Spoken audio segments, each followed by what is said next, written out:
a nova Portugalidade, mais uma vez, sempre a combater, não só contra o tempo, mas até contra as circunstâncias várias, porque de facto, com que nós nos constatamos no dia a dia e as nossas dificuldades próprias, faltam-nos às vezes mecenas, mas de facto há sempre uma boa vontade, e a presença daqui desta mesa também é razão suficiente para nós estarmos aqui e continuarmos a acreditar. Eu vou deixar aqui ao Sr. Dom Miguel, de facto, a palavra da apresentação do nosso convidado de hoje, o Sr. Professor Drummond Braga, e deixar então as palavras a si, e agradecer também a sua presença e a presença do Sr. Professor. Obrigado. Muito obrigado. Eu tenho uma grande admiração pelo professor Paulo Drummond Braga. Ele escreveu 2 livros muito bons sobre um sobre a tia Filipa, outro sobre o meu pai. Particularmente o livro sobre o meu pai deve ser a melhor biografia do meu pai que eu li até agora. É excelente, absolutamente. E ainda para mais, teve uma grande coragem de fazer uma biografia de Dom Pedro III. Deve ser o rei mais nulo que terá existido na história de Portugal. Não o pior, porque nem isso ele conseguia ser, coitadinho. Não era tão feio como dizia. Os retratos mostram assim um pouco chique e simpático. E acho que era simpático. Dom Pedro III é conhecido por conversas de corredor com padres. Ora, isso podia-se classificar hoje em dia de conversas de chacha com padres. E passear os filhos nos jardins de Queluz. Portanto, agora deixo a palavra aqui ao nosso professor. Muito obrigado.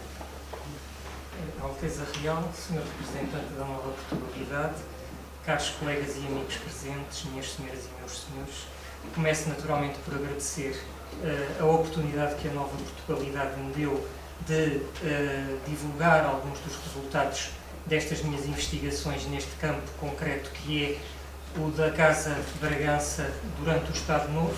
Como o Sr. Dom Miguel acabou de dizer, portanto, eu publiquei 2 livros sobre esse assunto, que são aqueles que vemos ali neste slide, uma biografia do Sr. Dom Duarte Nuno e a biografia da Sra. Dona Filipa de Bragança, irmã do Sr. Dom Duarte Nuno. São 2 figuras que me encantaram em termos desta particularidade da questão monárquica em Portugal durante o século XX, portanto, uma monarquia em república. Quando eu fiz a biografia de Dom Duarte Nuno, a que chamei Nas Teias de Salazar, apercebi-me da importância da sua irmã, de uma das suas irmãs, a infanta Dona Filipa. E rapidamente parti então para essa outra aventura que foi igualmente fascinante de biografar, desta vez, a infanta Dona Filipa, que era uma pessoa relativamente pouco conhecida, a não ser nos meios monárquicos, e mesmo nos meios monárquicos eu atrever-me a dizer que talvez entre as pessoas mais velhas, porque as pessoas mais novas muitas vezes me apercebi que nem sequer sabiam de quem é que eu estava a falar, não é? Pediram-me então para falar sobre Salazar e a restauração da monarquia em Portugal. Eu optei por fazer uma coisa um pouco diferente, e vão perdoar o atrevimento, que foi falar um pouco da infanta Dona Filipa de Bragança e, através dela, tentarmos perceber um pouco esta questão da restauração da monarquia em Portugal durante o Estado Novo. Porquê? Porquê é que não aconteceu? Porquê é que poderia ter acontecido? E centrar então nessa questão, que foi objeto de um dos meus livros mais recentes, portanto, que é aquele que apareceu ali no slide, e que é este que eu trouxe aqui, para me poder servir dele para ler alguns excertos, porque sem querer estar a perder, desde já posso dizer que uma das coisas que eu tive a sorte de encontrar, quando eu digo encontrar, não quer dizer que fui eu que as descobri, porque elas estão lá e eram conhecidas, são as cartas que a infanta Dona Filipa escreveu durante 28 anos ao chefe do governo, portanto, a Salazar. E essas cartas são riquíssimas e são reveladoras de muitos aspectos, não só desta questão monárquica, como também do seu próprio relacionamento com o chefe do governo. Quem é então a Dona Filipa? A Dona Filipa nasce no dia 27 de julho de 1905, no castelo de Fischhorn, na Áustria. Chamava-se Filipa Maria Ana Joana Micaela Gabriela Rafaela. É a 9ª filha do príncipe Dom Miguel de Bragança, que era conhecido como Dom Miguel II pelos seus partidários e é filha da sua segunda mulher, Dona Maria Teresa de Loewenstein-Wertheim-Rosenberg, neste caso era a sexta filha.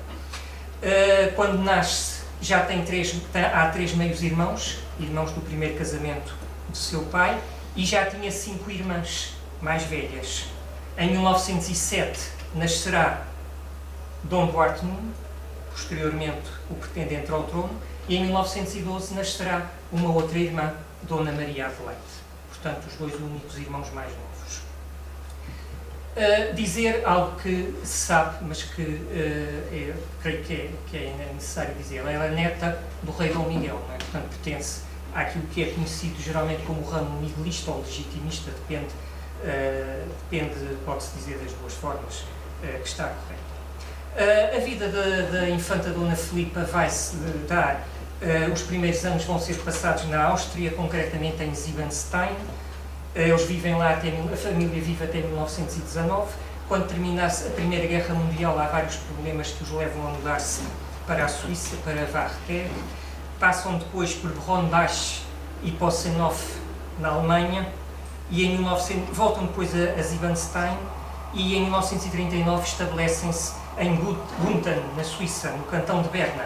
Em 1939 já é apenas a infanta e o seu irmão Dom Duarte Nuno e uma tia também, uma filha de Dom Miguel, a Dona Aldegundes, porque entretanto os pais já tinham falecido e as irmãs, algumas já se tinham casado, portanto há ali alguma dispersão familiar. E em 1939, e nós percebemos porquê, em 1939 estamos a começar a Segunda Guerra Mundial e Hitler tinha acabado de anexar a Áustria, uma anexação que depois se viu legitimada por um plebiscito, mas naturalmente é uma anexação, a chamada Anschluss, e os príncipes portugueses receiam viver, portanto, no Terceiro Reich, com a contingência de se terem que tornar cidadãos do Terceiro Reich, e, portanto, optam por um país neutro, a Suíça, e, portanto, os anos seguintes serão passados, portanto, em Gunthen, no cantão de Berna. Dona Filipa vai estudar no Sacré-Cœur Riedenburgo, em Bregenz, ainda na Áustria, onde já tinha estudado uma das irmãs e onde depois também estudou uma outra. Fez o curso de enfermagem, tirou um curso de enfermagem em Munique. Ela frequentará este curso entre 1929 e 1931, irá diplomar-se em enfermagem e trabalhou depois em vários hospitais, quer na Alemanha, quer na Áustria.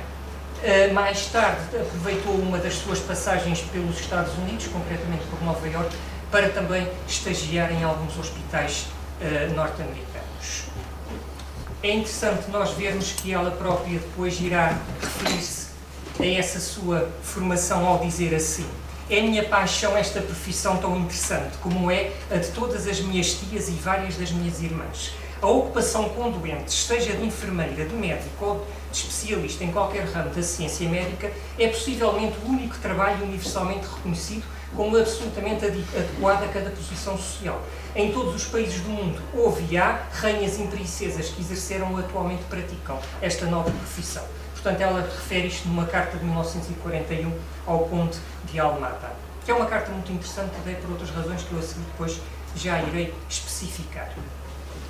Entretanto, em 1920 há um acontecimento na família que é de grande relevância, que é quando o seu irmão Dom Duarte Nuno passa a ser pretendente ao trono pelo tal referido ramo legitimista ou miguelista. O pai, Dom Miguel II, renuncia aos seus direitos ao trono. O irmão mais velho, também chamado Dom Miguel, Duque de Viseu, que usava o título Duque de Viseu, também renuncia aos seus direitos ao trono. Devo dizer que esta renúncia é uma renúncia que tem a ver com o facto de eles terem participado na Primeira Guerra Mundial ao lado dos austríacos, até o que aconteceu só até à altura em que Portugal entra na guerra. Portugal entra na guerra em 1916 e eles aí passam a colaborar em missões humanitárias da Ordem de Malta, mas até 1916 eles de facto foram soldados do exército austríaco. E isso, para quem pretendia ser rei de Portugal, não era uma situação muito cómoda nem muito confortável e podia ser mal vista. E, portanto, o Dom Miguel II foi convencido a renunciar e o seu filho mais velho, idem, portanto há uma renúncia que é dupla, e aí o pequeno Dom Duarte Nuno, que tem 13 anos, torna-se então pretendente ao trono em 1920. Portanto, é uma uma mudança relativamente importante na família. E em 1932, uma ainda maior, que é a morte de Dom Manuel II, o último rei de Portugal, pelo menos até ao momento, não é? Podemos dizer que é o último rei de Portugal. Morre no seu exílio no Reino Unido, nos arredores de Londres, sem filhos, como sabemos, e os monárquicos, na sua maior parte, vão aceitar Dom Duarte IX como o único pretendente ao trono. Eu, no meu livro, mostrei que isso não foi também tão elementar como às vezes se diz. Houve muitas reticências iniciais de alguns monárquicos. O Luís de Magalhães, por exemplo, que teve muitas reticências. Há várias pessoas que colocam reticências, mas depois, com o andar dos tempos, se verifica que, de facto, não há alternativa, quer dizer, é a solução óbvia e não há alternativa possível nem credível, não é?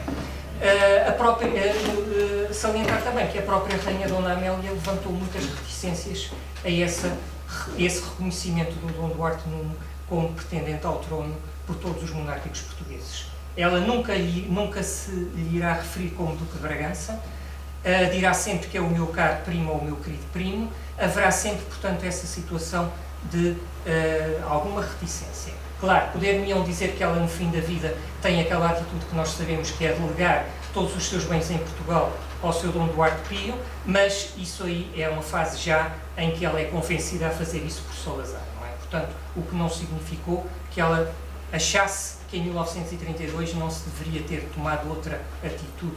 Aliás, ela vai dizer que isto é tudo contra aquilo que o Manuel desejaria, portanto, o falecido rei seu filho.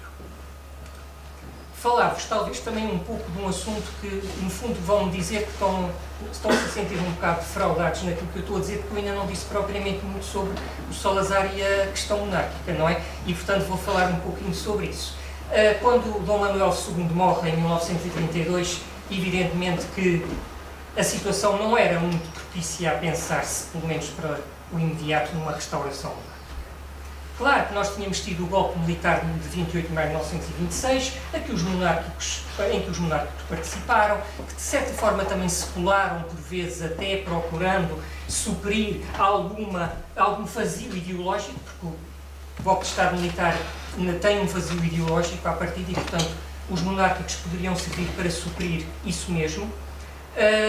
Dom Manuel II manda que os monárquicos portugueses apoiem a ditadura militar e em 1930, quer a causa monárquica, quer o integralismo lusitano, vão saudar o aparecimento da União Nacional, que rapidamente se vai transformar no partido único do regime. Por muito que os, na época, não quisessem que fosse dito que era um partido único, acaba por ser como sabemos, não é? Dom Manuel II vai também continuar a manifestar o seu apoio a Salazar. Salazar tem cada vez mais força no governo português, como nós sabemos. Ele chega a Ministro das Finanças em 1928, mas ele inicia claramente a sua caminhada para o poder. Portanto, é uma caminhada para o poder consciente e deliberada, ao contrário do que se dizia na propaganda da época. E essa chegada ao poder final, portanto, em 1932 ele torna-se chefe do governo e em 1933 nasce o novo regime, o Estado Novo, de acordo com aquilo que era a sua vontade. Dom Manuel II, entretanto, já tinha morrido, morre em julho de 1932, não assiste ao nascimento do Estado Novo, mas claramente apoiou, e as cartas que ele endereçou a Salazar mostram isso mesmo, não há a menor margem para dúvidas. Agora, situemos-nos na morte do Dom Manuel e naquilo que Salazar vai dizer meses depois. Diante de um problema de tão clara gravidade para a causa da civilização latina e cristã, num mundo que a nossos olhos se transforma a caminho do futuro desconhecido, fechado e piedosamente abrigado na terra da pátria, o túmulo do último rei, eu sublimo isto, o túmulo do último rei, não será o momento de rever a ordem de precedência das ideias e das coisas? Não serão tomadas as atitudes que mais valorizem os homens para a ação patriótica e mais adequadamente sirvam à solução pacífica das graves questões nacionais? Ou seja, é muito simples. Para Salazar, a questão monárquica está enterrada junto com o rei, que ele classifica como o último rei de Portugal. E ele vai dizer que o problema do regime, depois naquela famosa entrevista ao António Ferro, ele vai dizer que o problema do regime é algo que tem envenenado a marcha dos governos em Portugal, sobretudo dos governos de direita. Portanto, A solução para Salazar é esta: esqueçam a questão república ou monarquia, concentremos-nos naquilo que é prioritário, naquilo que é necessário, que é a construção de um novo regime. Claro que evidentemente é isso que lhe interessa. Ele vai seguir aqui de certa forma um pouco que aquilo que no século XIX o Papa Leão XIII tinha recomendado aos católicos franceses, que era o ralliement, portanto aceitem a política de uma república, e ele vai dizer no fundo aos monárquicos: integrem-se, não é? E de facto, o que é que vai acontecer? Muitos monárquicos vão aceitar este repto e vão aderir ao Estado Novo. Nós vamos encontrar monárquicos durante todo o Estado Novo, na União Nacional, na Assembleia Nacional, na Câmara Corporativa, e há verdadeiros barões do salazarismo que são monárquicos, como o Fernando Santos Costa, o João Lumbrales, o Mário de Figueiredo, o Pedro Teotónio Pereira. Alguns deles, poderemos dizer que de certa forma depois foram esquecendo um pouco esse seu lado monárquico, menos o Mário de Figueiredo, esse nunca. Agora, por exemplo, o Santos Costa nunca deixou de ser monárquico, nunca deixou de ser próximo da família de Bragança, mas nós sabemos que em 1951, quando se colocou a questão restaura-se ou não se restaura a monarquia, ele foi um dos que se opôs, sendo monárquico, dizendo que as Forças Armadas Portuguesas não iriam aceitar a monarquia. Não nos esqueçamos que ele era, entre aspas, o patrão das Forças Armadas, não é? Ministro da Guerra, Ministro da Defesa Nacional. E depois outros nomes que eu poderia dizer, poderíamos estar aqui muito tempo a elencar nomes: o Augusto Cancela de Abreu, o Domingos César Vital, o Henrique Martins de Carvalho, o José Nosolini, o Pedro Soares Martins, que ainda é vivo, como sabemos. Depois outros que são menos importantes e que levantaram por vezes algumas suspeitas, que isso foi uma coisa que eu também nas minhas investigações descobri. Pensava que eles eram salazaristas modelo e afinal o Estado Novo não os via como salazaristas modelo, que é o caso do Caetano Beirão e do João Amial, que chegou a haver, sobretudo a seguir à Segunda Guerra Mundial, algumas dúvidas se eles eram ou não eram de confiança. O Salazar o que é que faz no fundo? O Salazar nunca fecha as portas à possibilidade de um dia restaurar a monarquia, mas nunca dá nenhum passo decisivo nesse sentido. Portanto, é uma habilidade que ele vai ter e é uma habilidade que ele próprio vai depois dizer numa carta pessoal ao Marcelo Caetano, que eu vou ler a seguir, porque eu acho que é uma peça fundamental para nós percebermos esta estratégia. O historiador Manuel Braga da Cruz fala de um complexo equilíbrio, e é verdade. O Salazar teve sempre esta habilidade de equilibrar, tirar a uns para dar a outros, e ele fazia isto não só com a política, mas também com a economia, com aquilo que se dizia na época que eram as forças vivas, não desagradar aos da agricultura, mas também não desagradar aos da indústria. Portanto, há um equilíbrio que se faz, e ele quer agradar a católicos, quer agradar a monárquicos, quer agradar a sobreviventes da Primeira República, que não nos esqueçamos que alguns dos seus apoiantes eram antigos políticos da Primeira República, como é o caso do... esqueci-me do nome dele. Aquele que foi presidente da Assembleia Nacional, o Aldino dos Reis. E os fascistas também, exatamente. Os fascistas também, naturalmente. Porque vai haver, exatamente, o Rolão Preto, não é? Vai haver um momento em que ele, inclusivamente, vai ilegalizar o movimento nacional sindicalista, que era tipicamente o movimento fascista, não é? Que, no fundo, era isto que mais se parecia com o nazismo alemão e com o fascismo italiano. O movimento nacional sindicalista do Rolão Preto, e ele ilegalizou, portanto, eles têm duas opções: ou se integram no regime, como fizeram alguns, nomeadamente o Manuel Núrias, ou o Ramiro Valadão, ou o Eusébio Tamanini, o próprio João Amiel, ou então passam à oposição, como fez o Rolão Preto. O Rolão Preto será um opositor sempre ao Estado Novo. A tal carta que eu disse que ia ler um excerto, eu acho que é um documento fundamental. É uma carta de 1957 ao Marcelo Caetano, que não era para, evidentemente, ser lida por mais ninguém, em que ele diz o seguinte: nós só temos podido viver porque a questão do regime não se tem posto, nem convém que se ponha, o que envolve deixar, ao menos em suspenso, e como uma possibilidade futura e longínqua, a solução monárquica. Isto tem satisfeito e continua a satisfazer os monárquicos, porque, aos seus próprios olhos, o justifica do apoio que dão. Para os ter connosco, parece necessário não fazer o governo profissão de fé republicana, nem afirmar o regime republicano como assentado eterno, o que, aliás, é dispensável e seria mesmo tolo. Esta carta do Salazar ao Marcelo Caetano, 1957, numa altura em que havia agitações nos meios monárquicos e, portanto, não se sabia muito bem o que é que podia acontecer, e o Marcelo Caetano achou que tinha que fazer uma declaração a dizer que não, senhor, que a monarquia não ia ser restaurada, e, portanto, o Salazar dá-lhe esta ligeira reprimenda. Portanto, Nunca digamos que a monarquia não vai ser restaurada, mas também nunca digamos que isto é propriamente uma república onde nós vivemos, não é? Claro que, como eu disse, além do rolão preto, há vários monárquicos que não aceitarão aderir ao Estado Novo, e é curioso notar que a primeira geração do integralismo lusitano se manterá sempre na oposição. O Petito Rebelo, o Almeida Braga e o Hipólito Raposo serão opositores ao Estado Novo, e é interessante também dizer que eles foram elogiados por isso, muitos anos depois, pelo Mário Soares, naquele seu famoso livro publicado primeiro em França e depois em Portugal, Portugal Amordaçado, em que há um elogio, portanto, à primeira geração do integralismo lusitano por esta sua postura anti-salazarista.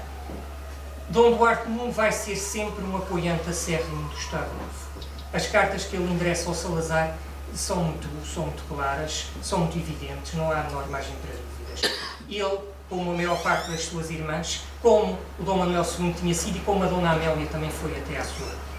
Portanto, é um apoio claro, é um apoio decidido, provavelmente porque se esperava que o Estado Novo um dia abrisse então as tais portas que se desejavam, as portas para a restauração. Dona Filipa vai visitar, antes de se estabelecer em Portugal, a Dona Filipa vai viver para Portugal em outubro de 1946, é a primeira pessoa da família que se estabelece em Portugal.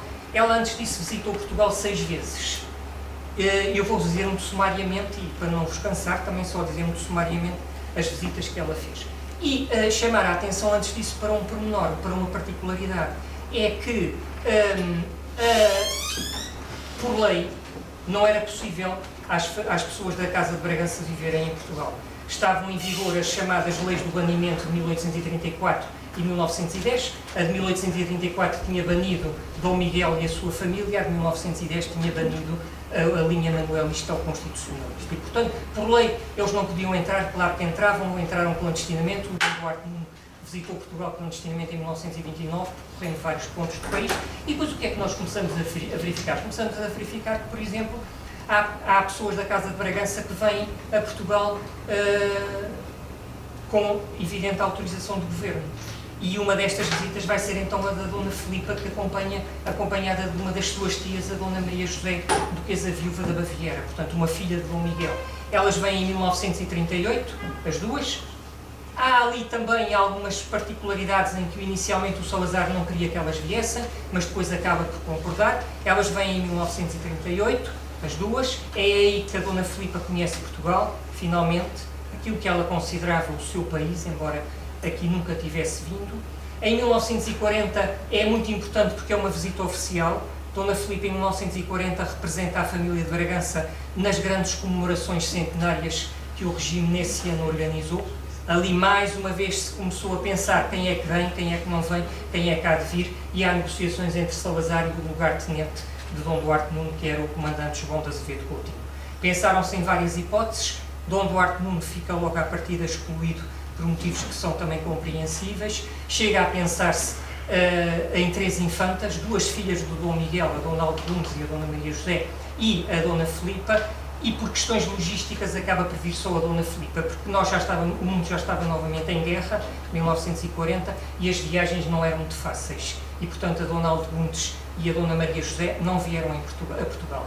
Aí a Dona Filipa vai ser hóspede do Estado, vai ficar no Palácio de Queluz, com todas as honras pela primeira vez, não é? E vai visitar vários pontos do país e vai visitar, fazer várias visitas, tudo às claras, digamos assim, porque na primeira visita não foi tudo tão às claras assim.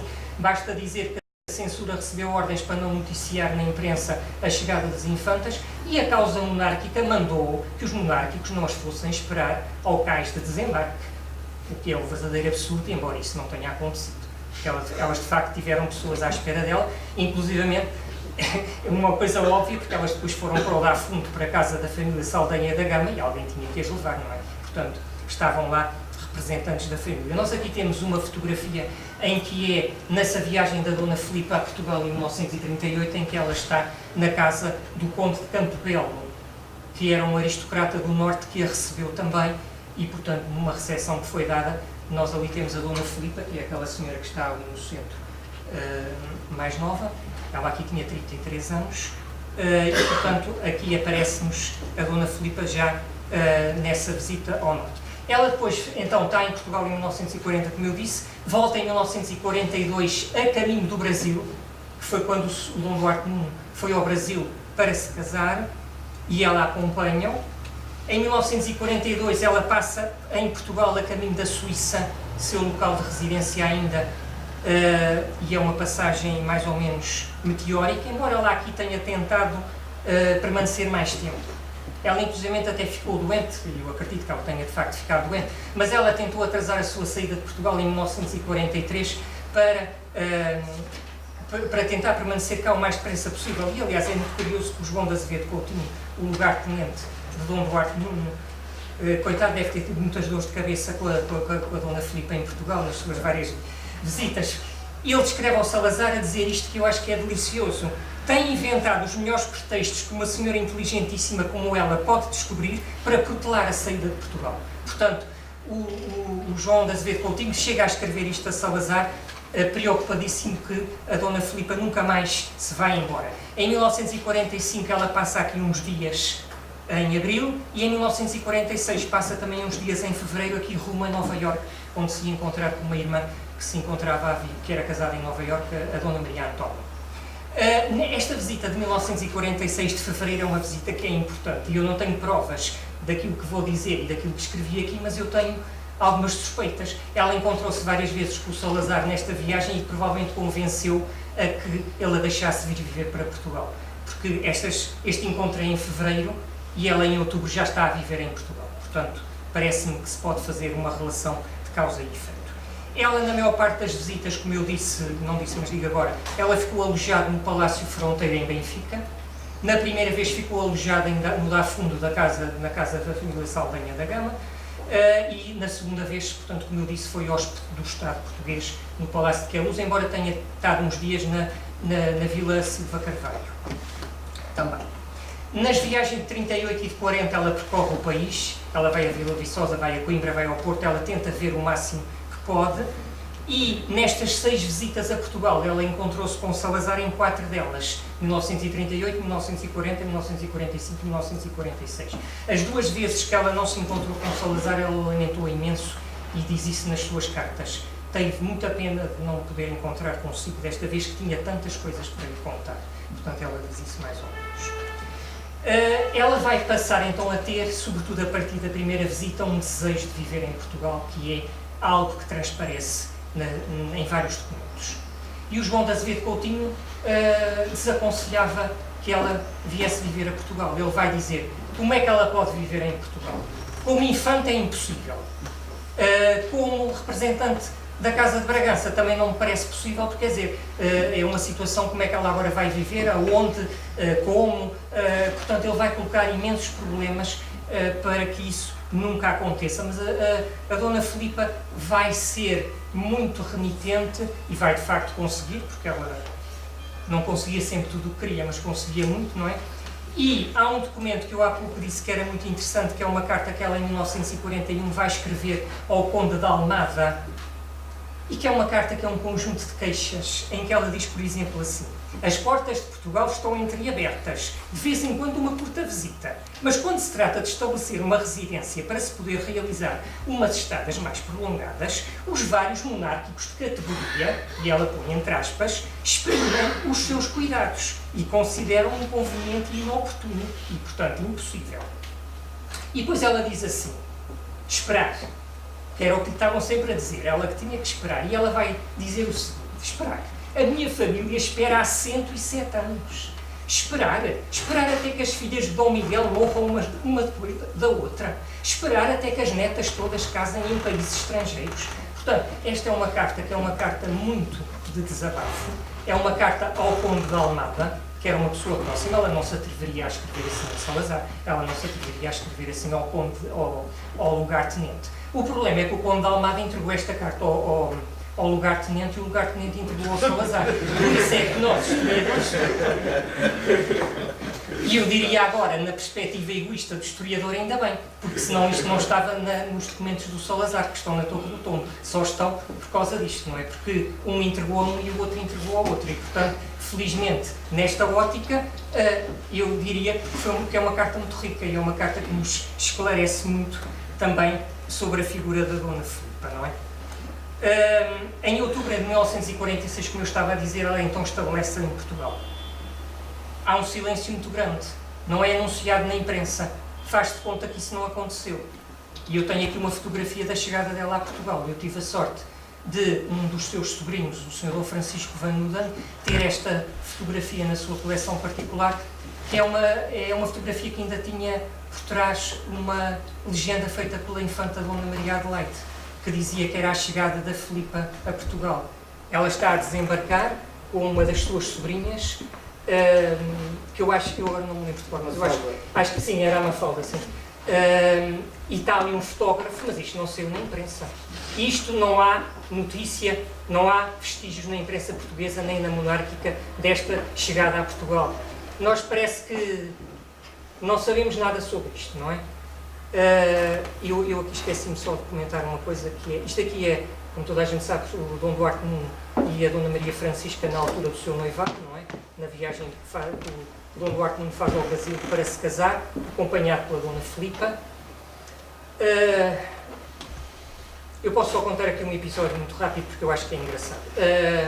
O Dom Duarte Nuno, quando chegou ao Brasil, à partida ia casar com uma princesa que não era a Dona Maria Francisca, que era a Dona Teresa Teodora, que era a mais nova. Portanto, elas eram bisnetas do Dom Pedro II, Imperador do Brasil, pertenciam ao chamado ramo de Petrópolis dos pretendentes ao trono imperial.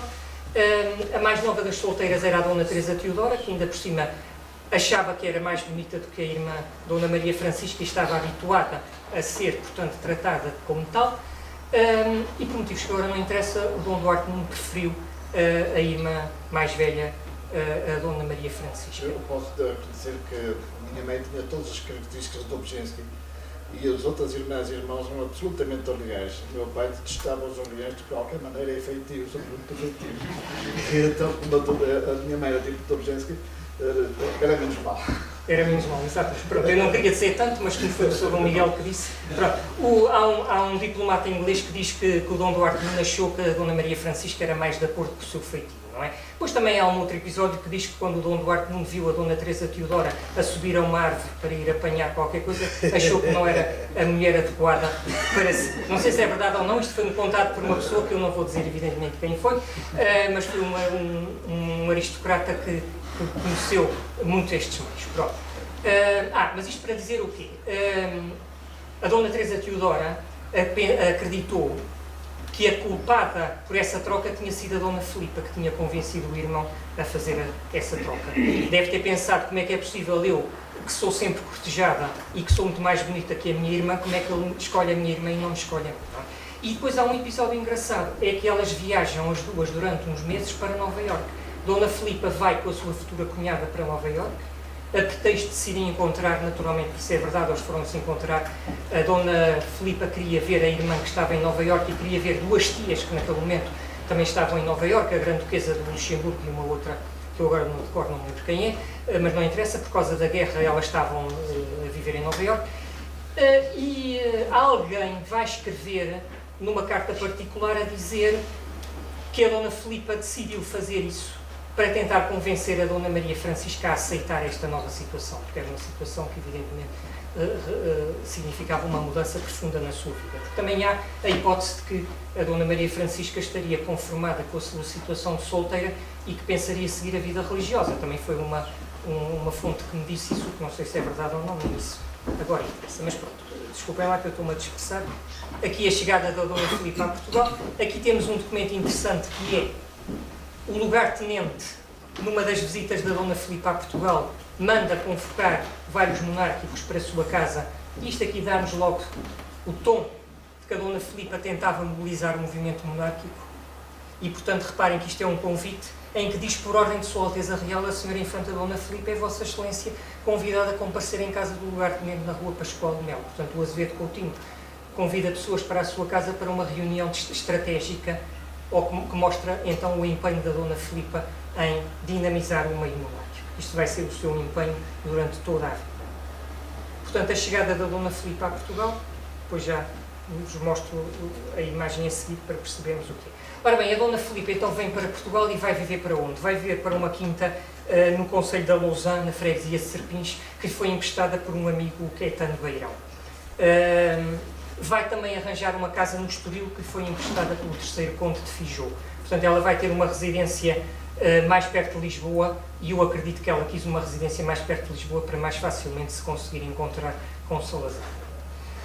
No pós-guerra, nós estamos aqui já no pós-guerra, a Segunda Guerra Mundial acaba de terminar, há muita incerteza quanto ao futuro, as hipóteses de restauração monárquica em Portugal e em Espanha começam a ser, pelo menos uma hipótese, não é? Passa a redundância.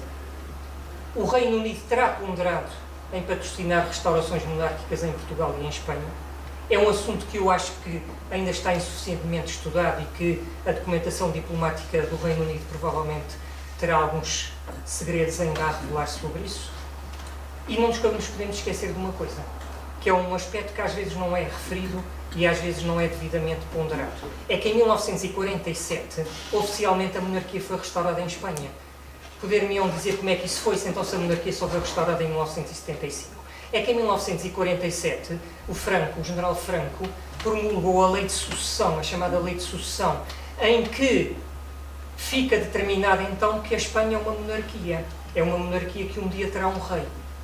Claro que isto é um pouco artificial, porque no fundo a ideia é o Franco governa enquanto quiser, enquanto puder, enquanto tiver vida e saúde para isso, e nunca diz quem é que é o seu sucessor. Mas fica aberta uma porta que foi também psicologicamente importante para os monárquicos portugueses, não é? E o Salazar também esteve um pouco hesitante no que fazer aí a seguir.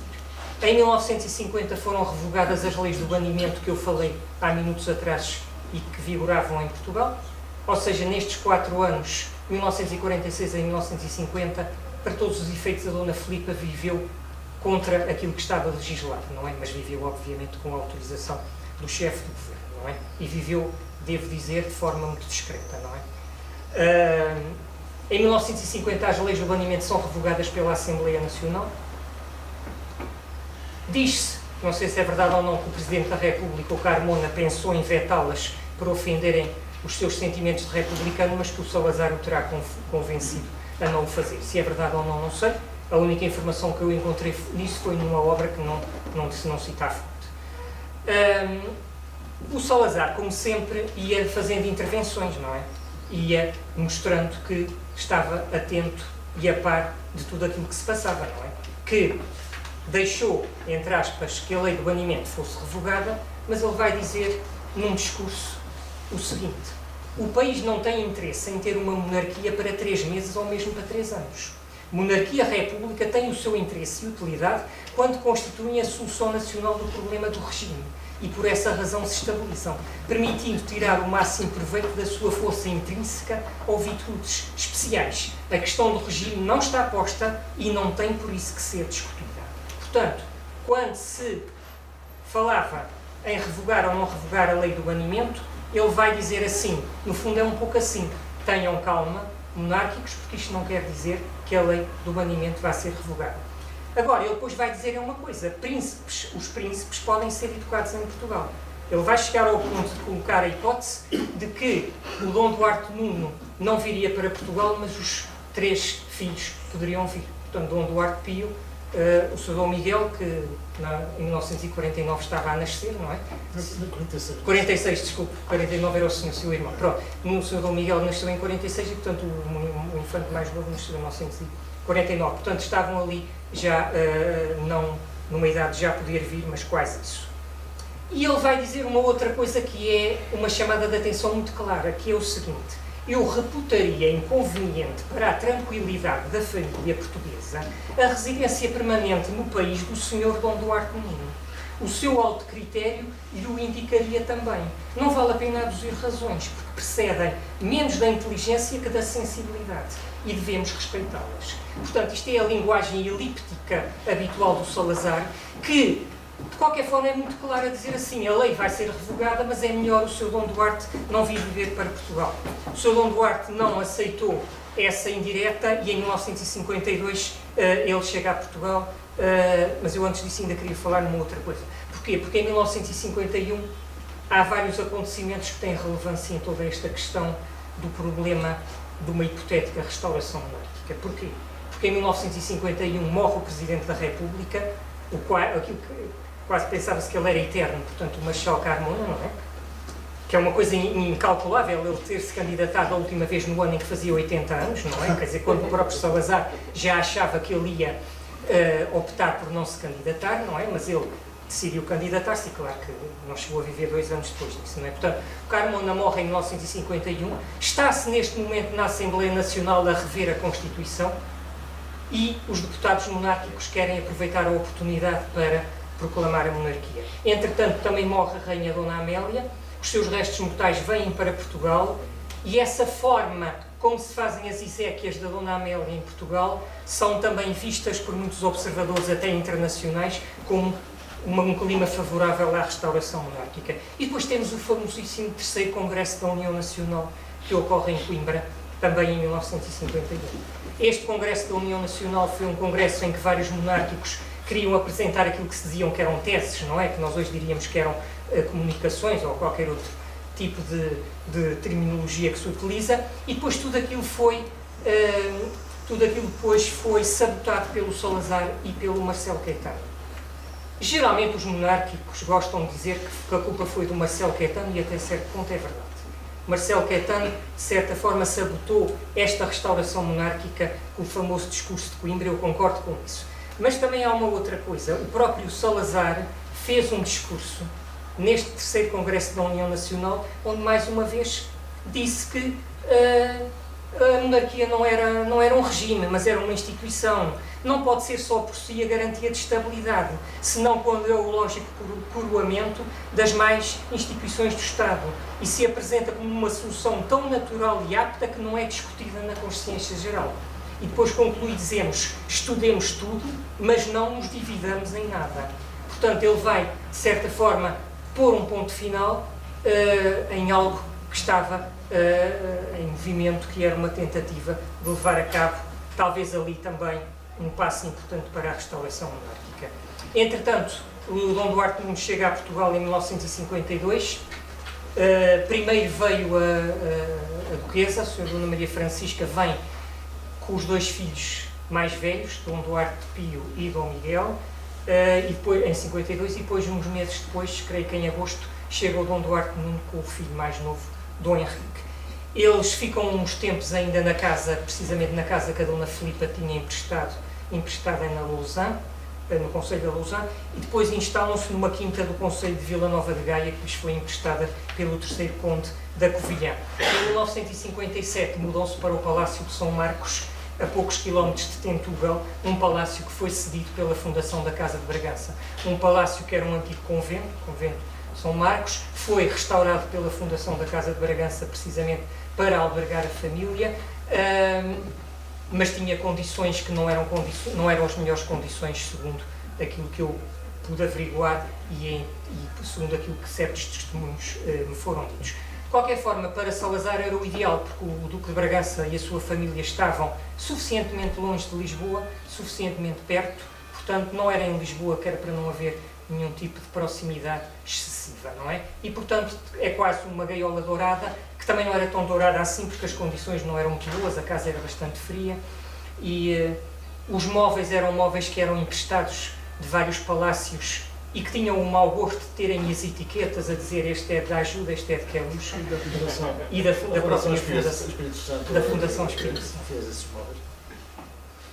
Eu gostava de São Marcos, sobretudo da mata, mas a minha mãe que não gostava. Pois, porque era muito frio, não é? Pronto, é um imóvel, portanto, como eu disse, que foi cedido pela Fundação da Casa de Bragança, e a Fundação da Casa de Bragança também passou a partir de determinado momento a pagar uma quantia anual à família de Bragança. Entretanto, em 1953 ou 54, eu não acho que é fim de um ano, princípio do outro, A Dona Filipa muda-se para Lisboa, portanto deixa a casa de Serpins e deixa a casa de Estoril, embora a casa de Serpins o Caetano Beirão as tenha deixado ao dispor da família para quando precisassem para férias. E então a Dona Filipa vai para a Rua das Praças, na Lapa, Rua das Praças número 13, uma casa que já não existe, e em 1961 muda-se para esta casa que aqui está, que é a Rua Pai Pérez Correia, número 10, na zona do Alto da Freguesia, por trás do cemitério do Alto de São João. Pronto, a casa evidentemente ainda existe, está ali. Eu quando fiz este livro fui lá numa missão de fotógrafo. Não fui eu que tirei a fotografia, porque há quem tenha mais jeito para tirar do que eu, mas portanto foram feitas várias fotografias para eu poder depois reproduzir.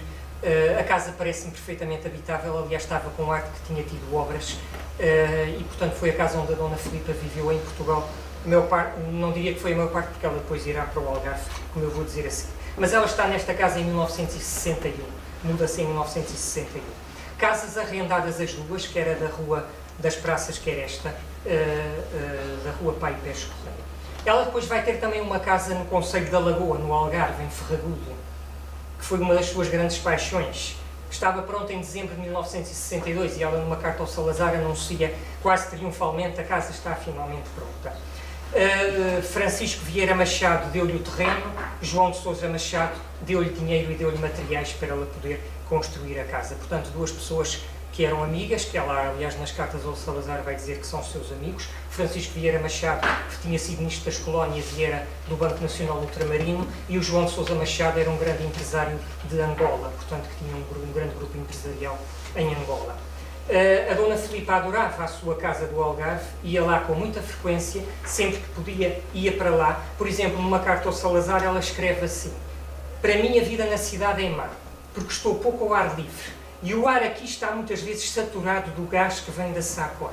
Não faço exercício físico, deito-me tarde e levanto-me cedo. Numa outra carta ela diz: estive 2 semanas no Algarve depois de 5 meses em Lisboa, o que me fez bastante bem. Para me curar da asma a valer, faltava ficar mais algum tempo.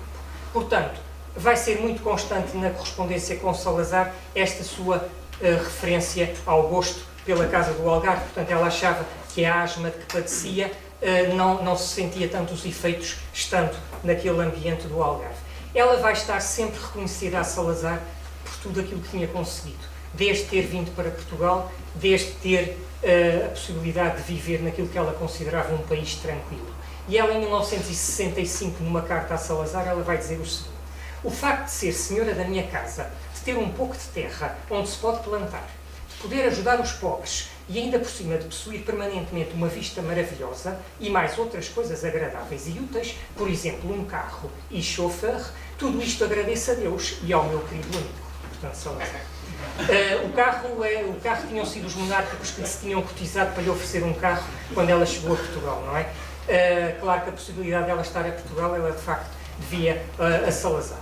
E evidentemente que ela era sustentada pelo irmão, que não podia deixar de ser, portanto não tinha outros meios de fortuna. Portanto, Dom Duarte Nuno, com os seus rendimentos, que não eram muitos, parte dos quais vinham da Casa de Bragança, da fundação da Casa de Bragança, sustentava esta irmã. A Dona Filipa vai estar presente em algumas cerimónias, por exemplo, as exéquias da Rainha Dona Amélia em 1951. Não nos esqueçamos que o Dom Duarte Nuno ainda não residia em Portugal. E aqui, mais uma vez, vai-se colocar a questão: quem é que representa a família de Bragança nas exéquias da Rainha Dona Amélia?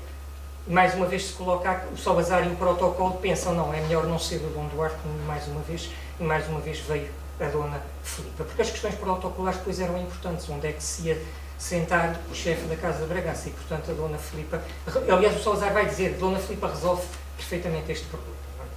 Ela depois mais tarde vai estar na inauguração do monumento ao Cristo Rei, que é esta fotografia que aqui está, em que ela está ali com a mantilha preta. Nós aqui ainda conseguimos ver o Dom Duarte Nuno, embora esteja ligeiramente cortado ali.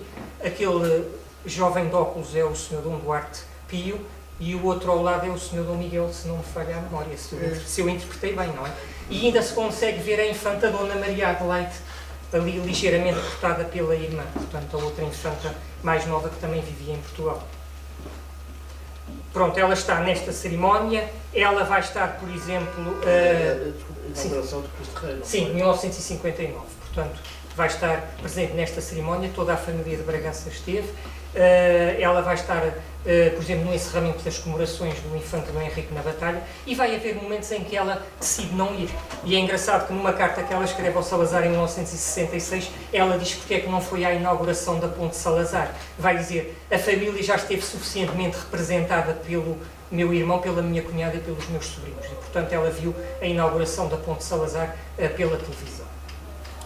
Ela vai depois estar, por exemplo, em eventos que é o normal nós encontrarmos estas pessoas, como o casamento da infanta espanhola Dona Pilar em 1967, que foi um casamento nos Jerónimos. E aqui eu vou só ler aqui um excerto de uma carta a Salazar, para vermos como ela também tinha preocupações com a sua aparência nestas cerimónias, não é? Quando se preparava o casamento da infanta Dona Pilar, ela vai dizer ao Salazar, gasta-se tanto tempo com as toaletes. O casamento da infanta Dona Pilar obriga-nos a fazer provavelmente 2 vestidos novos. Um para o casamento, outro para o jantar de família que o precede. A procura do tecido que me agrada para o vestido e de um outro que dê bem para um casaco a acompanhar. Depois a escolha do chapéu tira imenso tempo e dinheiro, acrescenta ela. Os preços das sedas boas, dos brocados e dos lamés são simplesmente astronómicos. Mas não posso deixar de me apresentar principiescamente, uma vez que vêm 2.000 espanhóis.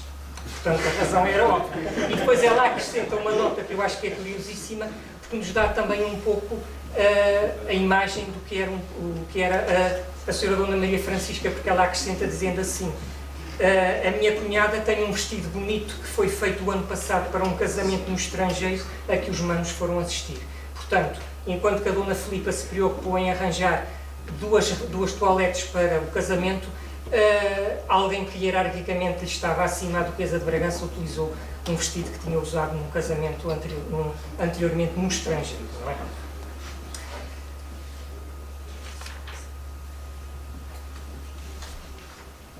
Não me quero perder.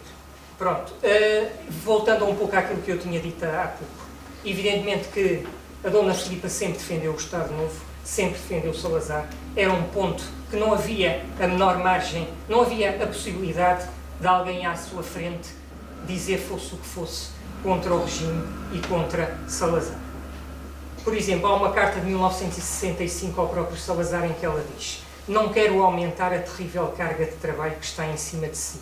Esse trabalho sem fim, que é a cruz que Nosso Senhor lhe pediu de trazer ao seu serviço, na defesa e pelo aumento do reino de Deus. O meu amigo é que sente o peso todo, esmagador, sozinho, mas para nós, portugueses e cristãos, em qualquer terra que tenha olhos de ver, é o portador corajoso de uma luz que ilumina o mundo. Qualquer tentativa de golpe de Estado, qualquer tentativa, era naturalmente verberada por ela. Quando foi a famosa tentativa de golpe de Estado do Ministro da Defesa, Botelho Muniz, em 1961, ela naturalmente que foi implacável, dizendo... Ao Desclóssos da Sé. Ela naturalmente que é implacável. Ela, em 1961, em carta ao Salazar, ela vai dizer assim: eu estava ultimamente a desconfiar dele, portanto, Botelho Muniz. Mas não é esse ponto. Ambição pessoal, sim, mas não coisa comum com o Humberto Delgado e o Henrique Galvão. Parecia-me inteligente demais para não compreender que os 2 macacos vaidosos e raivosos do Brasil se tornaram há muitos joguetes do comunismo internacional sem o saberem e que, aliando-se a eles, não escapariam à mesma sorte. Portanto, é sempre uma defesa do regime, é sempre uma defesa de Salazar. Qualquer coisa que seja para a ideia mínima de que Salazar deve ceder um lugar a alguém, para ela é algo que é quase criminoso. Dona Filipa colaborava com o irmão quando se tratava de escolher os lugares-tenentes, sabemos isso. Ela, nas cartas ao Salazar, ela dá muito claramente a entender que se falavam em nomes e que ela ajudava a escolher. Também se consultava o Ministro da Defesa, portanto o monárquico Santos Costa, porque às vezes os lugares-tenentes eram militares e era preciso ter muito cuidado com esse caso, com esse particular. Ela colaborava na escolha dos deputados monárquicos que eram apresentados à Assembleia Nacional. Em 1953, há alguém que se queixa, que é o Caetano Beirão, que era amigo dela, alguém que se queixa de que chegou a estar excluído. Ele e o João Amiel chegaram a estar excluídos da lista dos monárquicos, que ele classifica como a lista da senhora Infanta. Portanto, a lista dos monárquicos era, em parte, obra da Dona Filipa, que depois, naturalmente, a submetia às autoridades da União Nacional e ao Salazar, que tinha a última palavra. Mas, quer dizer, aqui aconteceu uma coisa que é... Eu, quando li isto a primeira vez, eu diverti-me imenso, quando ouvi dizer que era a lista da senhora Infanta, não é? Porque, quer dizer, ela pensava nos nomes, e, claro, aqui aconteceu uma coisa que, evidentemente, ela não estava à espera, é que o Salazar viu o Caetano Beirão e o João Amiel fora da lista e incluiu-os novamente, não é? Mas, portanto, o Caetano Beirão vai dizer numa carta ao João Amiel, eu e o João chegámos a estar excluídos, e foi o Salazar à última hora que nos pôs novamente. Ela era um elo de ligação, claramente, entre Dom Duarte Nuno e Salazar. Dom Duarte Nuno nunca recebeu, Salazar nunca recebeu o Dom Duarte Nuno em privado. Encontraram-se em cerimónias públicas, encontraram-se na inauguração da ponte sobre o Tejo, encontraram-se no enterro da Dona Maria Francisca, mas nunca o Salazar o recebeu em audiência, apesar de Dom Duarte Nuno várias vezes ter tentado que isso acontecesse, ter insinuado junto de certos monárquicos próximos de Salazar, mas isso nunca aconteceu. Tudo era feito através da Dona Filipa. A Dona Filipa era o elo de ligação. Ela visitava Salazar, escrevia a Salazar, telefonava-lhe. Nós sabemos, porque as agendas do Salazar revelam isso, a frequência das visitas. Não era tanto como ela desejaria. Ela estava sempre a queixar nas cartas, já não o vejo há muito tempo. E estou com muitas saudades tuas. E quando é que eu posso ir? E posso ir aí no domingo? E posso levar os sobrinhos? Eram muito insistentes estas questões que nos aparecem na correspondência dela com Salazar. Ela, na correspondência, naturalmente ia dando notícias da família, ia dando notícias do que se passava nos meios monárquicos. Por exemplo, eu lembro-me de um encontro que ela e o Dom Duarte Nuno tiveram com o Conde de Barcelona, no Estoril, na casa do Conde de Barcelona, no Estoril, e ela depois relata ao Salazar aquilo que lhe foi dado a perceber. Ela só não conseguiu foi ouvir a conversa entre o Dom Duarte Nuno e o Conde de Barcelona e lamentou imenso, porque diz que isso não podia dizer. Mas fala do Conde de Barcelona, fala dos filhos, diz que o Juan Carlos era um jovem já muito bonito e que já parecia um homenzinho, ele na altura tinha 16 anos. Fala depois também às vezes do último rei de Itália, Humberto II, dizendo que é amiga dele. Muitas vezes ela justifica-se, procura desculpar-se a Salazar de certas atitudes que poderiam ser mal interpretadas. Há um episódio que se passou nos anos 50 em que o Dom Duarte Pio aparentemente o Dom Duarte Pio quis conhecer o forte a fortaleza de São Julião da Barra. E o Ministro da Defesa convidou o Dom Duarte Nuno, a Dona Maria Francisca e o Dom Duarte Pio para um almoço na fortaleza de São Julião da Barra. Isso foi muito mal visto pelo Presidente da República, que era o Carveiro Lopes, que tinha muito má vontade para com a Casa de Bragança, como sabemos. A Casa de Bragança para ele era altamente desconfortável. Ele achava que era ofendido na sua dignidade de chefe de Estado, portanto é uma insegurança muito grande. E ele não achou bem que o Ministro da Defesa tivesse recebido a família real no Forte São Julião da Barra. E a Dona Filipa apressa-se a dizer ao Salazar, não, isto foi porque o meu sobrinho queria conhecer, e não teve nada de político, não teve nada de complicado, não teve nada de problema nenhum. Não sei porque é que há melindres dos chefes de Estado. Ela, aliás, usa uma expressão que é muito engraçada, os melindres tão esquisitos do Sr. Presidente da República. E aqui aconteceu uma coisa que não devia ser aquilo que ela estava à espera. Eu não encontro que é, o Salazar escreve-lhe uma carta, porque eu não conheço as cartas que o Salazar lhe escreveu, não é? Não tenho o reverso da medalha, não é? Porque essas cartas, que eu saiba, não existem ou não lhes consegui chegar. Mas esta ficou no arquivo do Salazar, o rascunho. Portanto, o Salazar, antes de mandar a carta à Dona Filipa, deixou o rascunho. E então, uma das coisas que ele diz à Dona Filipa nessa carta, e que é muito revelador, é ele não se contentar com aquela desculpa que ela dá. Portanto, ele não se convence com a desculpa que ela dá e diz o seguinte: algumas vezes tenho falado a Vossa Alteza da inconveniência de certas atitudes e de certas afirmações.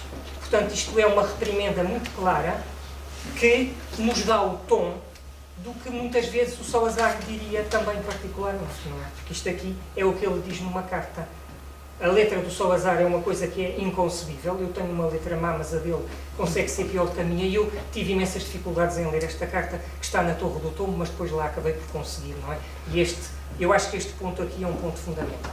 Ela também ia dando notícias a Salazar dos sobrinhos, e com o Sr. Dom Miguel, com certeza não se importa que eu leia aqui o que é que ela disse dele uma vez, numa carta ao Salazar, creio que foi em 1965. Portanto, ela fala dos dois sobrinhos, fala do Dom Duarte e do Sr. Dom Miguel. Eu vou aqui procurar e ler-vos, porque até acho que é uma coisa engraçada. Ela, do Dom Duarte Pio, diz assim: este jovem com que o céu nos presenteou a nós, à família e a nós portugueses, está realmente, de dia para dia, a aumentar de idade, graça e sabedoria perante Deus e os homens. Ele é uma consolação e uma alegria.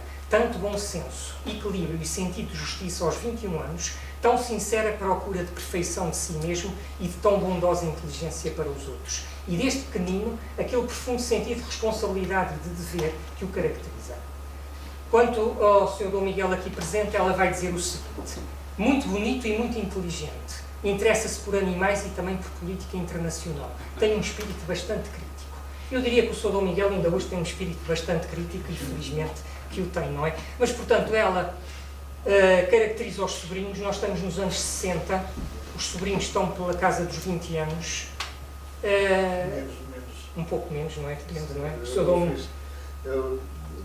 Sim, 18, 19. Adolescentes. Exatamente. Pronto, isto aqui até é uma época, como ela diz, como eu vos li, o Sr. Dom Duarte Pio estava prestes a chegar aos 21 anos, não é? E eu aqui acho que há uma leitura que se tem que fazer. A Dona Filipa estaria provavelmente a tentar convencer o Salazar, no caso de restaurar a monarquia, restaurá-la na pessoa de Dom Duarte Pio e não de Dom Duarte Nuno, eventualmente. Isto é uma hipótese que eu coloco e uma leitura que eu faço, que pode ser passível de outras interpretações. A Dona Filipa, em 1967, já perto da morte política de Salazar, vai se empenhar na transladação para Portugal dos restos mortais de Dom Miguel e da sua mulher, Dona Adelaide. Foi graças a ela que isto se concretizou, porque ela moveu mundos e fundos, convenceu Salazar, trabalhou muito nisso, escreveu aos primos, escreveu a todos os parentes no estrangeiro, articula com Salazar as coisas ao máximo de pormenor. Quem é que paga, quem é que não paga, quem é que arca com os gastos, onde é que eles ficam, como é que se vai fazer, faz-se no verão, faz-se no inverno, faz-se na primavera. Portanto, todas essas coisas foram debatidas ao pormenor com Salazar e foi uma grande vitória, podemos dizê-lo, foi uma grande vitória de Dona Filipa em 1967, a transladação dos restos mortais do seu avô e da sua avó. Se eles lá estão em São Vicente de Fora, eu acredito que foi sobretudo graças a ela. E aí eu permito-me contar um episódio engraçado que alguém terá ouvido durante essa cerimónia, em que ela se voltou para além e disse assim: este já cá o temos, agora só falta despacharmos o outro para o Brasil. O outro, naturalmente que o outro era Dom Pedro I do Brasil e IV de Portugal, que para aquele ramo da família não era muito simpático, embora não nos possamos esquecer que o Dom Duarte Pio e os seus irmãos também descendem do Dom Pedro I do Brasil e IV de Portugal. Mas a Dona Filipa não tinha parentesco nenhum, portanto, em última análise tinha, porque todos descendem do Dom João VI, não é? Mas, portanto, ela tem este desabafo que alguém ouviu, não devia ter ouvido, e que é: este já cá o temos, agora só falta despacharmos o outro para o Brasil. O outro só foi despachado, entre aspas, em 1972, já num contexto completamente diferente. Embora haja uma coisa muito curiosa, ela em todas estas cartas ao Salazar, em que articula tudo, ela chegou a ponderar que chegavam os restos mortais do Dom Miguel, celebrava-se uma missa no corpo presente com os dois, um ia para o Panteão e o outro ia para um barco brasileiro que estivesse à espera. Portanto, era uma coisa perfeita para a Dona Filipa, mas isso não aconteceu. Ela depois, mais tarde, em 1968, vai também colocar a Salazar várias questões relacionadas e que infelizmente foram suscitadas por uma morte na família, que foi a morte da Duquesa de Bragança, em janeiro de 1968. Começa-se então a pensar onde é que a sua Dona Maria Francisca pode ser sepultada, e ela sugere a Igreja dos Agostinhos, em Vila Viçosa. Diz que arranjava-se logo lá um lugar para o irmão, para quando o seu Dom Duarte falecesse, ficava já lá um lugar. E depois dizia, e nós depois o resto da família arranja-se num sítio qualquer, não há problema. E até tem uma ironia dizendo assim, já demos provas de que não somos muito esquisitos quanto ao nosso local de residência. Portanto, podemos ir nem que seja para um simpático cemitério em Vila Viçosa. E ela aí coloca ao Salazar a hipótese de se aproveitar, quando se trasladasse a Dona Maria Francisca para Vila Viçosa, de se trasladarem os seus avós, Dom Miguel II e os seus pais, Dom Miguel II e Dona Maria Teresa, e alguns dos seus irmãos já falecidos, nomeadamente a Dona Mafalda e os irmãos o Dom Miguel e o Dom Francisco José, e depois prevê que ela própria também seria depois sepultada junto, ela e a Dona Maria Benedita, as outras irmãs, não é? Pronto, e é muito engraçado porque ela, a carta ela vai se lembrando de coisas e vai dizendo assim só se tinha despesas com uma única transladação, não era preciso fazer mais nenhuma, porque ela depois, de certa forma, ela queria que se tivesse repetido o mesmo que tinha sido a transladação do Dom Miguel em 1967 e nada disso aconteceu. Portanto, a Dona Maria Francisca depois primeiro foi depositada no Alto São João e depois foi trasladada para a Igreja das Chagas em Vila Viçosa em 1969, mas portanto sem qualquer tipo de aparato, ao contrário do que a Dona Filipa, porque a Dona Filipa chegava a ponderar, então e quem é que vamos convidar? Se calhar a Rainha de Inglaterra quer mandar alguém, se calhar a Rainha de Holanda quer mandar alguém, e portanto não era uma coisa que ela fizesse por menos, não era uma coisa que ela quisesse que fosse pequena, essa era uma das características que ela tinha, portanto a grandeza inerente aos atos. Agora, uma questão que é uma questão com alguma delicadeza de ter que ser abordada porque é sensível. Dona Filipa, aqui temos um cartão de boas festas que a Dona Filipa enviou em 1961 a uma pessoa, pertence a uma coleção particular do Sr. Dom Vasco Teles da Gama, aqui presente, que teve a gentileza de me emprestar, como me emprestou muitas outras imagens que ilustraram este livro e o anterior. Em que aqui nós temos a sorte também de ver a letra da Dona Filipa. Eu vi a letra da Dona Filipa nas cartas a Salazar, portanto fiquei bastante habituado. Era sempre este azul, era sempre esta letra certa, bem feita, e a Filipa com 2 P's, não é? Como podemos ver ali. Ela nas cartas ao Salazar punha só Filipa, não punha Dona, para dar um ar maior para a proximidade. E aqui é outra questão então que nós temos que abordar. A proximidade de Dona Filipa a Salazar. Eu estou convencido que a Dona Filipa se apaixonou por Salazar. Eu sei que isto pode ser mal visto por muitos, presentes e ausentes. Ela própria pode não ter tido consciência que esse sentimento, que sentimento é que era esse. Ela confessou isso. Pronto, a sua Dona Filipa tinha uma amizade muito grande por Salazar e essa amizade evoluiu depois para algo um pouco diferente, que foi, então, esse amor. O Salazar tinha uma grande habilidade para lidar com toda a gente e tinha uma grande habilidade também para lidar com o sexo feminino.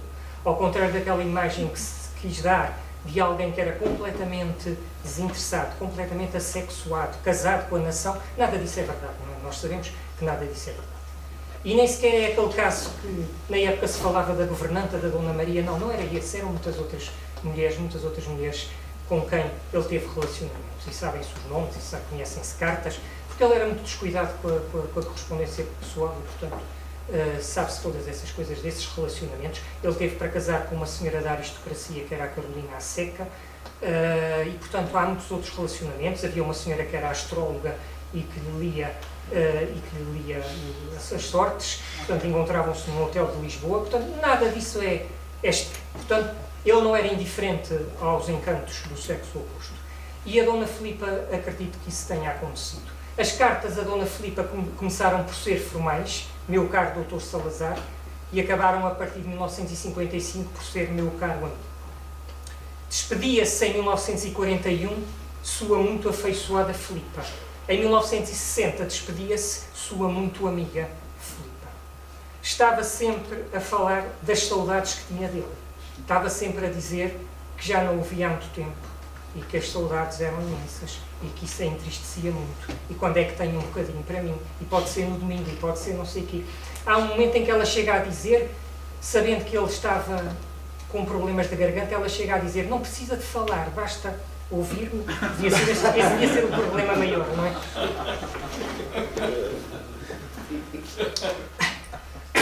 Mandava-lhe naturalmente os parabéns. Os parabéns, o Salazar fazia anos em abril, e em abril também fazia anos da sua chegada ao governo. E, portanto, às vezes os parabéns na mesma carta eram duplos, não é? E ela salientava sempre o facto de celebrar a chegada do Salazar ao governo. Preocupava-se com a sua saúde, estava sempre a dizer como é que vai a sua voz, como é que vai a sua garganta, tome muito cuidado com as constipações, tome muito cuidado com as gripes por causa do inverno, tome isto, tome aquilo, se quiser eu levo-lhe não sei o quê. Portanto, lá estava ela a aproveitar para dizer que um pretexto para mais um encontro. Enviava-lhe presentes, não era nada muito relevante, mas nunca era nada inócuo, não é? Uma vez trouxe-lhe um livro do Brasil sobre as almas do purgatório, uma vez mandou-lhe um postal em que se via a ponte sobre o Tejo, é óbvio porquê, não é? Ponte Salazar. Uma vez teve uma brincadeira e mandou-lhe um postal com duas daquelas raparigas da Nazaré vestidas com os trajes regionais e dizendo assim, é só para o fazer sorrir neste momento. Portanto, um traje com duas raparigas da Nazaré. Também lhe mandava fotografias da casa do Algarve, dizendo que tinha muita pena que ele não a pudesse conhecer. E todas as coisas que ela dizia era sempre de lamentar muito nunca poder partilhar as coisas com Salazar. Isso é claramente de quem está apaixonado. Portanto, o bom que acontece, ela queria partilhá-lo com ele. Salazar tem a sua morte política, como todos nós sabemos, em setembro de 1968. Subida ao poder de Marcelo Caetano, as coisas mudam. A restauração monárquica é evidente que já estava descartada há muito, cada vez seria pior. Dona Filipa ainda vai escrever ao Marcelo Caetano 4 cartas e um telegrama telefonado, que era uma coisa que se fazia na época, que era um chamado telegrama telefonado, telefonava-se e dizia-se como é que era o teor do telegrama, que chegaram até nós. Dom Duarte Nunes escreveu ao Marcelo Caetano muito mais vezes. O Dom Duarte Nunes vai escrever ao Marcelo Caetano até março de 74, elogiando sempre a política de Marcelo Caetano, nunca pondo a menor reticência àquilo que era a governação de Marcelo Caetano.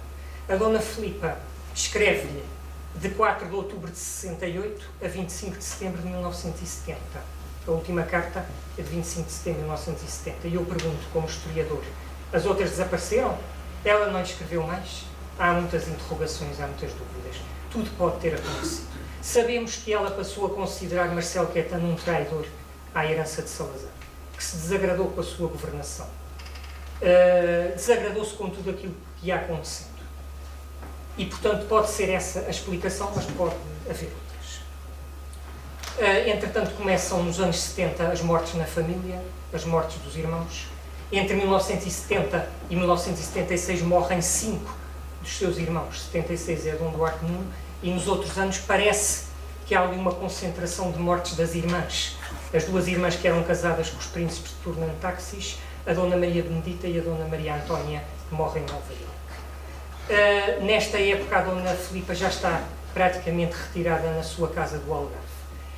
Ela retira-se para a sua casa do Algarve desiludida, desencantada, porque a sua missão fundamental, que era promover a restauração da monarquia em Portugal, falhou. E ela sabe que ela falhou e, portanto, não há qualquer interesse em continuar em Lisboa. E ela mesmo vai dizer numa carta ao Marcelo Caetano que me afastei daquilo que ela classifica como a vida social. A Dona Filipa vai morrer muito depois. Ela vai assistir ao 25 de Abril. Inicialmente, ela vai pensar que o 25 de Abril talvez fosse uma coisa e depois concluiu rapidamente que era outra, que lhe desagradou imenso. Desagradou-lhe imenso o achincalhamento da memória de Salazar, desagradou-lhe imenso a descolonização, porque ela tinha um grande interesse por tudo o que tinha a ver com o ultramar português, que ela não conheceu, mas que tinha interesse. Quando havia pessoas que conheciam o ultramar, ela fazia-lhes muitas perguntas. Isso foi-me dito por uma das pessoas com quem eu falei. Que interessava-se em saber e queria saber. E, por exemplo, uma das coisas que eu me lembro nas cartas ao Salazar foi quando se deu a queda do Estado português da Índia, em dezembro de 1961. Ela escreve uma carta comovidíssima a Salazar, dizendo que o meu coração chorou e eu sei que o seu também estava a chorar nesse momento. Portanto, a questão do ultramar português é uma questão e que, evidentemente, ela não podia ver com bons olhos tudo aquilo que aconteceu em 74 e em 75 em Portugal.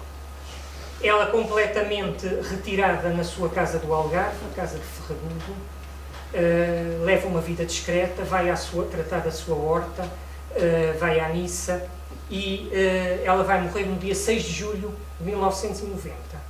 Uns dias depois faria 85 anos. E eu tenho aqui uma fotografia dela nos últimos tempos de vida com 2 sobrinhos, Dom Francisco Van Uden e um dos filhos da Dona Maria Antónia, Roberto Chandler, portanto, que é o senhor que está do lado direito, filho da infanta Dona Maria Antónia, deste lado o Sr. Dom Francisco Van Uden, filho da infanta Dona Maria Adelaide. E nós temos ali uma Dona Filipa já muito diferente, uma Dona Filipa já muito perto do fim, mas alguém que nunca deixou de se interessar por si. Cega, praticamente cega. Com glaucoma. Por excesso de injeção de gorduras, a gordura no sangue acabou por acelerar. Exatamente. Portanto, um fim muito triste para uma pessoa tão empenhada, tão preocupada, tão interessada em tudo. Pedia aos outros que lhe lessem coisas. Houve uma pessoa que me disse assim, ela telefonou-me um dia a dizer assim: venha ver-me, mas eu só o vou reconhecer pela voz. Portanto, são coisas tristes que aconteceram nestes últimos anos. Ela continuava a ir votar. Votava à hora do almoço junto com a sua fiel governanta, a Cidália, que era Cecília. Obrigado, Sr. Domingos. Cecília Moraes Serra, não é? Serra. Portanto, ela votava na companhia da sua fiel Cecília Moraes, votava na companhia da sua fiel governanta, que é várias vezes referida nas cartas ao Salazar. Ela diz: a Cecília teve muito trabalho a pendurar os cortinados, teve muito trabalho, coitada, ela é que teve que fazer isto, aquilo. Portanto, é uma personagem que também nos aparece naquela rica correspondência. Ela ia votar na companhia da Cecília, interessava-se por política, porque ela sempre se interessou por política. Temos muitos testemunhos que mostravam que ela se interessava por política, não só nacional como internacional. Nas cartas do Salazar ela pronuncia-se sobre assuntos tão diferentes como a crise do Suez em 1956, o Katanga no Congo belga em 1960, o episódio do Katanga, a independência da Argélia, criticou o general de Gaulle pela política colonial. Portanto, há a sucessão do Konrad Adenauer na Alemanha, e ela fala com muito conhecimento e com muita vivacidade. Ela, aliás, tinha um conhecimento muito profundo de tudo o que dizia respeito ao mundo germânico, mas um mundo germânico muito mais alargado do que a Alemanha. Era um mundo germânico que era onde ela tinha vivido na sua juventude. Incluía o que hoje é a Alemanha, o que hoje é a Áustria, mas incluía também o que hoje é a Hungria e o que depois, mais tarde, foi a Checoslováquia, não é? Porque tudo isso fazia parte daquela realidade que tinha sido até o Império Austro-Húngaro, que ela tinha conhecido tão bem e que tanto lhe interessava, e falava muito sobre esses assuntos. E uma das coisas que ela diz que é muito curiosa, num documento que não é uma carta ao Salazar, mas é ao Alfredo Pimenta, essa importante figura do pensamento monárquico, que ela diz que a Prússia, que tinha sido muito responsável pela centralização, por ter dado cabo, digamos assim, por ter aniquilado a Baviera, por ter aniquilado outros Estados católicos, e por ter, no fundo, até a própria ela culpava esse centralismo germânico da Prússia, por exemplo, pela própria anexação da Áustria por Hitler em 1938, que ela, evidentemente, verbalhou. Pronto, então, Dona Filipa morre no dia 6 de julho de 1990. Morre na sua casa do Algarve. Tinha acabado de vir da missa, tinha tomado o pequeno almoço, tinha vindo da missa e estava sentada no seu quarto, e a empregada, que quando lhe levou ao almoço, encontrou-a já sem vida. Foi sepultada na Igreja das Chagas de Vila Viçosa, com a presença de muitos da família e de muitos monárquicos, dirigentes de vários grupos monárquicos que existiam então em Portugal. PPM, mas também outros que existiam então, que não era o único.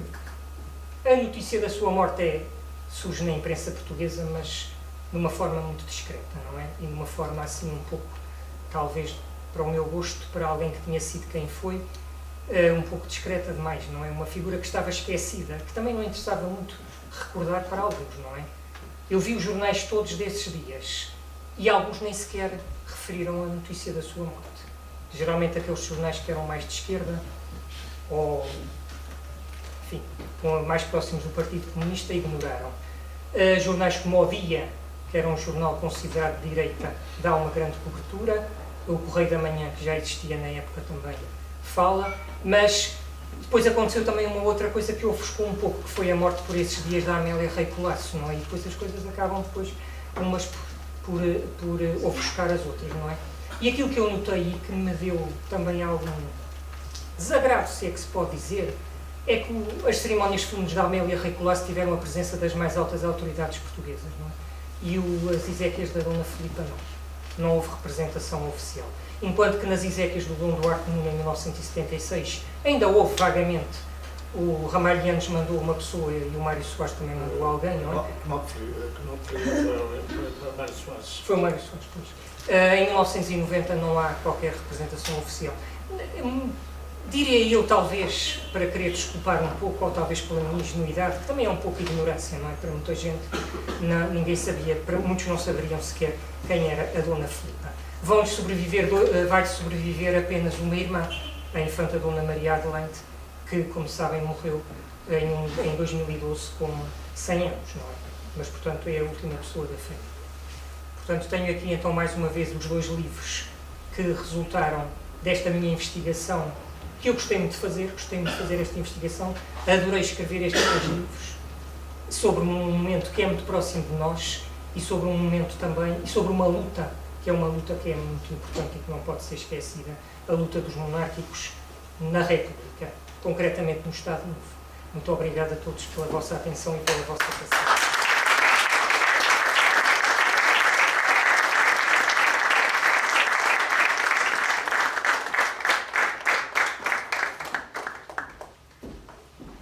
Se alguém tem alguma pergunta a fazer?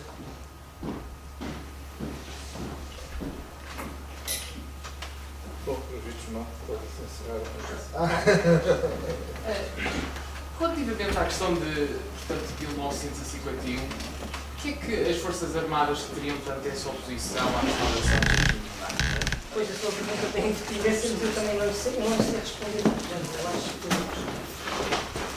que as Forças Armadas, os presidentes da República eram sempre militares, não é? Como sabe.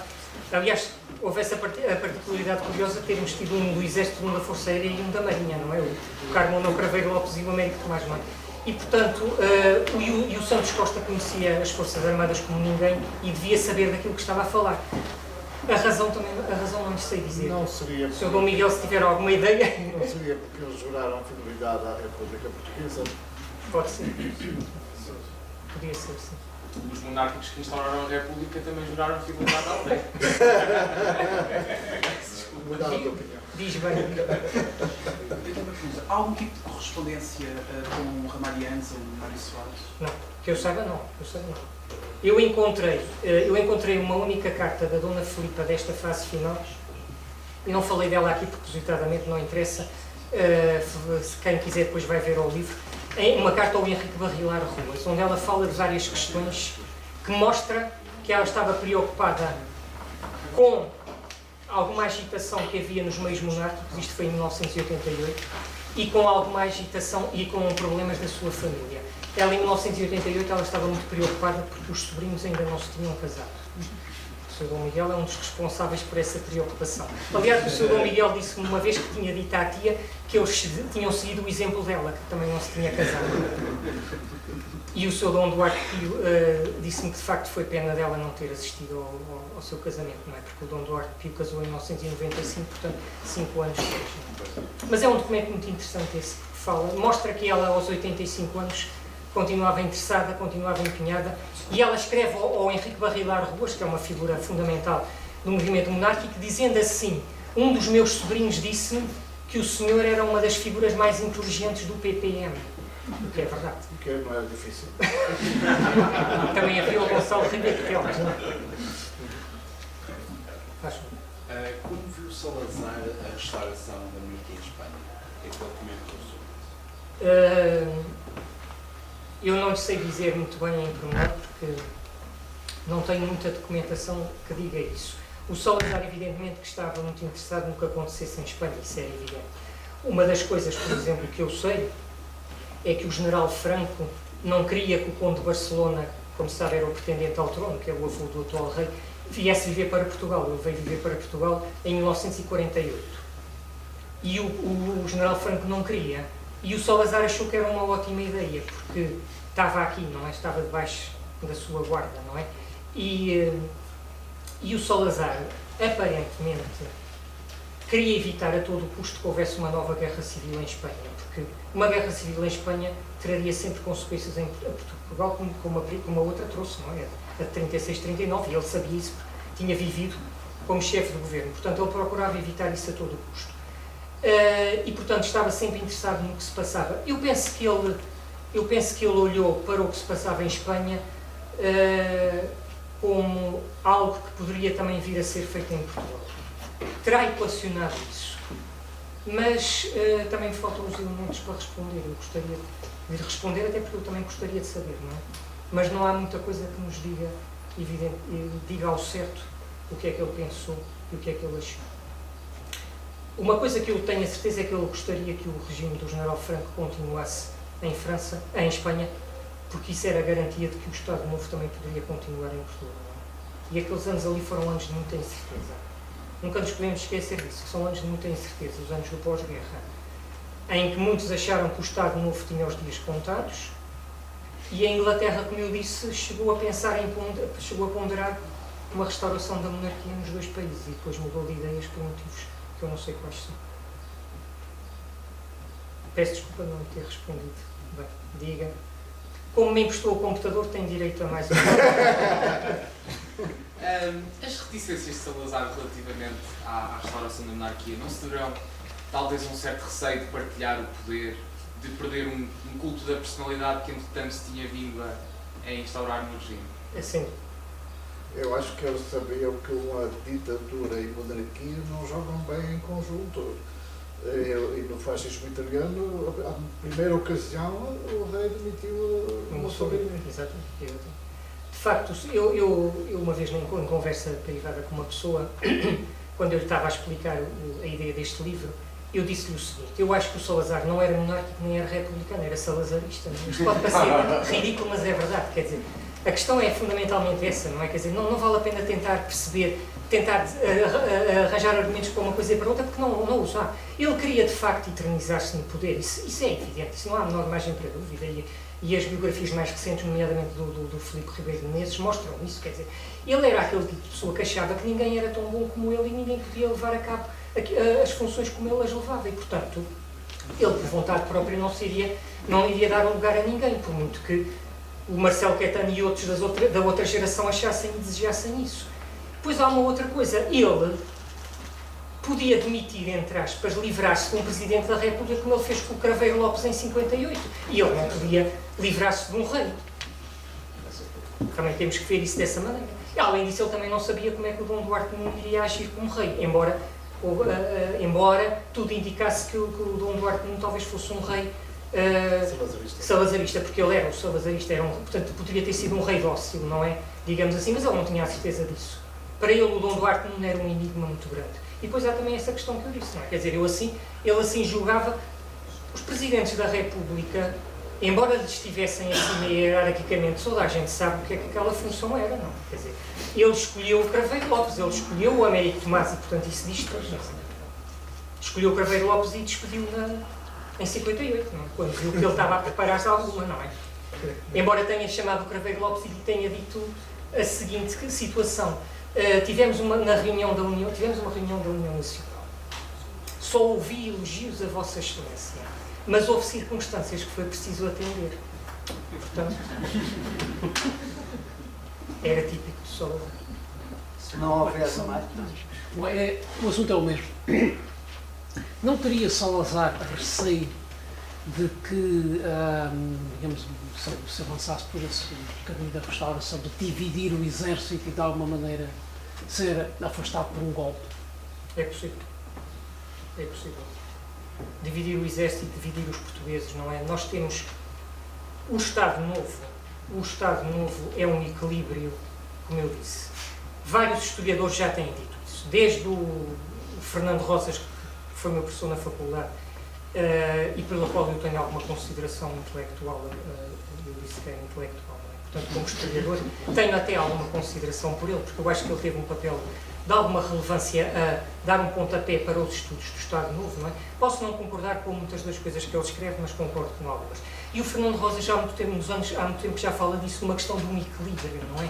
Um equilíbrio. O Salazar teve que equilibrar católicos, monárquicos, republicanos, alta burguesia, média burguesia, tudo aquilo foi militares, fascistas, tudo aquilo foi extremamente instável, extremamente precário e extremamente difícil. Sobretudo com os militares, quer dizer... E maçons, exatamente. O Albino dos Reis era maçom. Tinha sido um cacique da Primeira República e depois torna-se presidente da Assembleia Nacional e era um dos seus conselheiros de eleição, não é? Ele, por exemplo, em 1951, quando se coloca aquela questão da restauração, ele vai dizer, mas isto não tem pés nem cabeça, vocês perderam o juízo, isso não tem pés nem cabeça, restaurar a monarquia. Pronto. Mas isso é um equilíbrio que é muito precário e é um equilíbrio que não se pode romper, e quer dizer, o restaurar a monarquia podia romper uma série de coisas que estavam tecidas de uma... Se nós imaginarmos como uma teia tecida de uma forma muito frágil e que poderia desabar a qualquer momento. E a questão dos militares poderia ser evidente, sim. Porque os militares, periodicamente, vão-se agitar. O Salazar conseguiu disciplinar os militares pondo o Santos Costa à frente do exército. Ele próprio assumiu a pasta da guerra, para ser mais fácil, mas nomeou o Santos Costa para subsecretário de Estado. Depois, a seguir, o Santos Costa passou a ministro. E as Forças Armadas ficaram ali disciplinadas a partir de 36. Mas quando nós chegamos a 46, 47, eles já estão a conspirar. Quando nós chegamos a 59, a 61, eles já estão a conspirar outra vez. Portanto, tudo aquilo era muito precário e tudo aquilo era muito difícil. E pode também ter a ver com essa questão de não romper um equilíbrio. Quer dizer, isto funciona mais ou menos assim, portanto, deixa estar. E aquilo que ele diz ao Marcelo em 57 é taxativo. Quer dizer, os monárquicos estão relativamente contentes, assim, pronto. É um bocado isso. Não estavam, mas pronto. Castro fazia de conta que estavam. Até porque colaboravam, não é? Continuava a haver deputados monárquicos, continuava a haver aquelas pessoas que placidamente se prestavam a tudo. A causa monárquica praticamente não existia. Não é? A causa monárquica, havia um monárquico que dizia que era a única causa que ele conhecia sem consequência, não é? E era verdade. Não sei se foi o Alberto Monsaraz ou se foi o Hipólito Raposo, um desses da primeira geração do integralismo lusitano usou essa expressão que eu acho que é deliciosa, que era a única causa sem consequência, não é? E era verdade, eles eram atentos, veneradores e obrigados, não é? Quer dizer, é uma situação que é uma situação com todas estas características que eu disse. Uma última pergunta então aqui para o nosso... Ainda relativamente à questão de uma possível restauração da monarquia poder ter dividido as várias frações do regime e os portugueses daquela época, olhando para a vizinha Espanha, sendo que no caso de Franco também teve que convergir várias fações, desde os falangistas até aos carlistas, etc. Porque é que em Espanha essa restauração correu mais ou menos bem pacificamente e em Portugal não poderia ter acontecido a mesma coisa? Sr. Miguel, faz favor. Não, é completamente diferente. Quando Afonso XIII saiu precipitadamente, só sabia os resultados do referendo de Madrid e Barcelona. Depois, na contagem final, a monarquia tinha ganho. Ganhou. Só que Afonso XIII já estava fora, portanto já não podia voltar. Portanto, é completamente diferente. Nunca acabou legalmente a monarquia em Espanha. Não houve uma interrupção como houve aqui. E depois de 1910, há inclusive um partido monárquico. Portanto, é completamente diferente. Exatamente, as situações são diferentes e em Portugal as coisas também poderiam ter tido esse rumo, não tiveram. O próprio Franco e o próprio Salazar são muito diferentes. Franco era general, era a questão de finanças. Aliás, há uma outra coisa, quer dizer, o Franco pôde escolher um sucessor, o Salazar não ia escolher um sucessor, porque ele não era chefe de Estado, não é? Mas a própria escolha do Juan Carlos fica em aberto em 47. Em 47 não fica dito quem é que é rei de Espanha, quem é que é o futuro rei de Espanha. Podia ser qualquer um, não é qualquer um, mas podia ser de vários ramos, não é? Não era necessariamente a descendência do Afonso XIII. Podiam ser os ramos carlistas, podiam ser os Bourbon-Parmas, havia muitas hipóteses, tudo isso tinha ficado assim em aberto, não é? E depois em 1969, quando o Franco finalmente se decide e escolhe o Juan Carlos, a decisão também não foi completamente consensual, mesmo nas chamadas cortes franquistas, não é? E claro, evidentemente que desagradou logo em princípio ao pai do Juan Carlos, não é? Que se viu para segundo lugar, não é? E os monárquicos espanhóis, exatamente. Os monárquicos espanhóis não se reviram nessa atitude, nem se reviram no facto de Juan Carlos ter aceito aquela situação.